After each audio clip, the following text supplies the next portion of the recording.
ଦୁନିଆ ଜାଣିଛି ମାର ସ୍ୱରୂପ, ସବୁଠାରୁ ଶ୍ରେଷ୍ଠ ମାତା ମଦାଳସା ରୂପ। ମାର୍କଣ୍ଡ ପୁରାଣ ତଥ୍ୟର ସ୍ୱରୂପ, ଅପୂର୍ବ ସୁନ୍ଦରୀ ମଦାଳସା ରୂପ। ବିବାହ କରିଲେ ଋତୁଧ୍ୱଜ ନରେଶ, କିନ୍ତୁ ସାଂସାରିକ ମୋହ କରିବାକୁ ଶେଷ।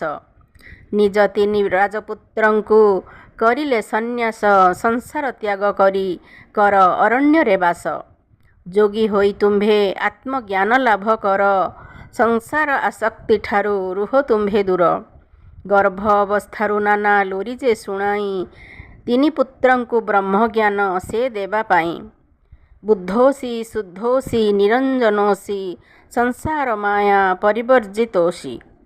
ଚତୁର୍ଥ ପୁତ୍ରକୁ ନିଜ ସ୍ୱାମୀଙ୍କ ନିର୍ଦ୍ଦେଶେ, ଆଦର୍ଶ ଶାସକ କରି ଗଢ଼ିଥିଲେ ଶେଷେ। ମାର୍କଣ୍ଡ ପୁରାଣ କହେ ମଦାଳସା କାହାଣୀ, ସର୍ବଶ୍ରେଷ୍ଠ ମା ରୂପେ ଥିଲେ ସେ ଅଗ୍ରଣୀ। ମାର୍କଣ୍ଡ ପୁରାଣ କହେ ମଦାଳସା କାହାଣୀ, ସର୍ବଶ୍ରେଷ୍ଠ ମା ରୂପେ ଥିଲେ ସେ